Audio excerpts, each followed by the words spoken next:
ప్రశ్నకి సమాధానం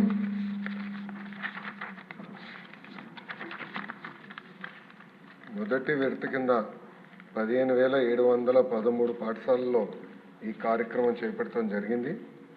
కానీ మొదటి విడత పూర్తి చేసడానికి ఇంకొక 881,39,00,000 రూపాయలు అవసరం ఉంది.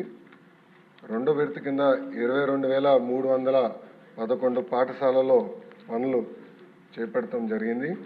కానీ ఇది కూడా పూర్తి చేసేదానికి 3,907.75 కోట్ల రూపాయలు అవసరం ఉంది. మూడో విడత కింద 14,000 రూపాయలు అవసరం ఉంది. రెండో ప్రశ్న వివరాలు. నిధులు కేటాయింపులు ఖర్చులు ఎనెక్షర్ 1లో జతపరిచాం. మూడో ప్రశ్నకి సమాధానం గత ప్రభుత్వం 900 కోట్ల రూపాయలు పెండింగ్ బిల్స్ పెట్టడం జరిగింది. ఈ కార్యక్రమం పూర్తి చేసడానికి 7,877 కోట్ల రూపాయలు అవసరం ఉంది.